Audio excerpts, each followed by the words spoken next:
A graça e a paz a todos, no nome de Jesus Cristo. Hoje nós estamos no mês de abril de 2025.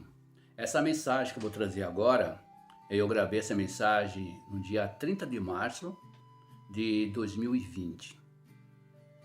Foi um ano muito difícil, certo? O mundo estava enfrentando uma das maiores crises da saúde mundial, a pandemia. Todo mundo estava diante de um sério problema. Havia um pânico geral, certo? Houve muitas percas, muitos danos, muito sofrimento, tá? E naquele momento lá, quando o medo, o pavor domina, quando a incerteza naquela época estava dominando o mundo, quando todas as evidências naquele tempo mostravam um quadro desolador, muito sofrimento, muitas mortes. Foi uma crise que eu praticamente nunca vi uma crise daquela. Muitas pessoas sofreram, muitas estruturas foram abaladas, tanto a estrutura familiar, estruturas religiosas e estruturas políticas, certo? Sobre tudo aquilo, cada um tinha uma saída, cada um tinha um pensamento, todos estavam passando por aquela necessidade. Todo está passando por aquela grande provação. E com tudo aquilo, qual foi a lição que nós tiramos? Qual foi a lição que nós pudemos retirar de tudo aquilo que passou? Muitas pessoas têm muitos testemunhos bons, testemunhos não tão bons, muitos até mesmo questionaram aonde estava Deus, muitos mesmo caíram da fé. Houve praticamente um esfriamento, vamos falar um esfriamento global, onde cada um queria procurar uma solução, procurar até mesmo um culpado de tudo isso. Foram levantados muitas teses, muitos pensamentos, alguns certos, outros errados, entendeu? Mas com tudo aquilo, qual foi a lição que nós tiramos do que aconteceu no mundo? Qual foi a lição que nós aprendemos com tudo aquilo? A lição primordial que marca até hoje é a nossa confiança em Cristo. Quando cremos, nós descansamos. Quando nós cremos, nós esperamos com paciência. Quando nós cremos, nós temos a certeza da vitória. Quando nós cremos, nós oramos e nós confiamos. Nós oramos e o milagre acontece. Quando nós cremos. Crer é amar. Crer é acreditar, crer é esperar, crer é ter a certeza que Cristo é o único que pode nos salvar. Crer é ter esperança. Crer, uma palavra tão pequena com um significado muito grande. Com tudo aquilo que aconteceu, muitas pessoas deixaram até mesmo de crer.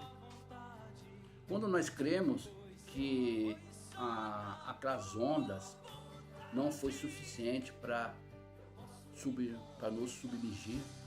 Quando nós cremos que tudo aquilo que passou foi até mesmo um motivo para que nós viemos crescer na fé, eu creio que aquele momento que o mundo inteiro passou, eu creio que cada um teve uma lição.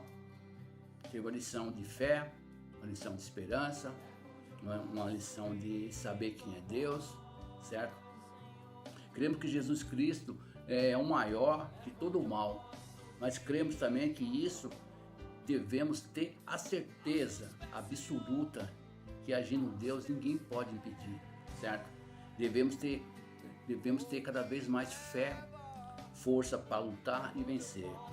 E no capítulo do Evangelho de Marcos, capítulo 5, versículo 25, fala o seguinte, olha só.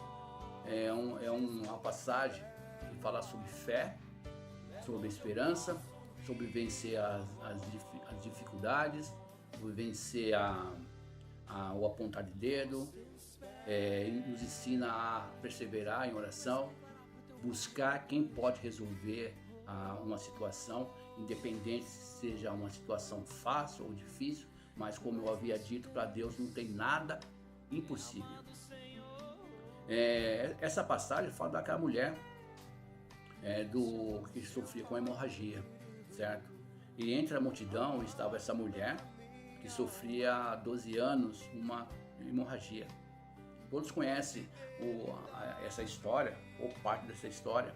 Todos sabem o que aquela mulher passou, qual foi o sofrimento com aquela doença que ela estava, entendeu?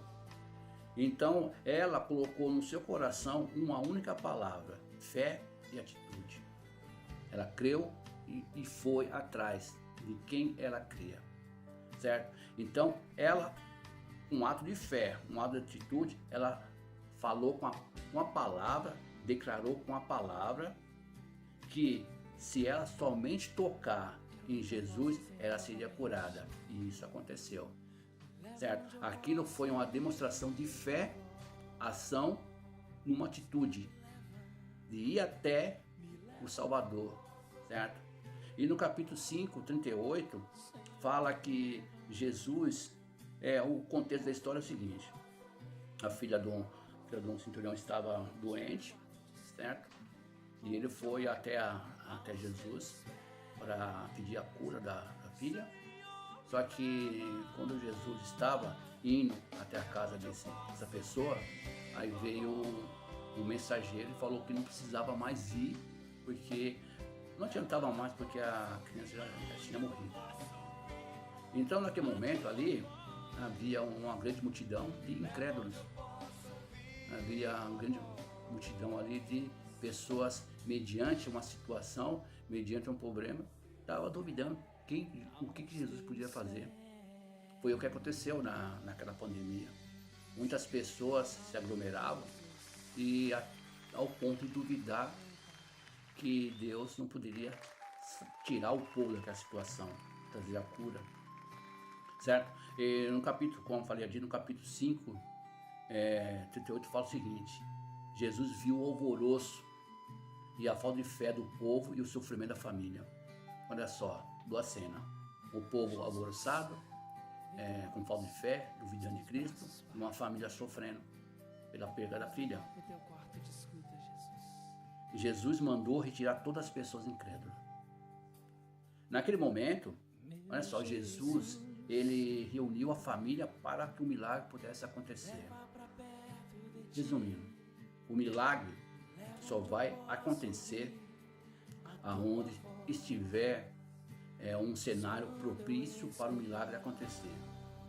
Enquanto que houver incredulidade, falta de fé, dúvidas, incerteza, o milagre não acontece. Quando Jesus retirou os incrédulos, o milagre aconteceu. Conclusão: você quer ver o milagre acontecer na sua vida familiar, na sua vida ministerial, no meio dos seus amigos, dos seus parentes? Você quer ver isso acontecer, o milagre? Qual milagre que você precisa? Conclusão: parou para pensar o que Deus pode fazer por você, pela sua família?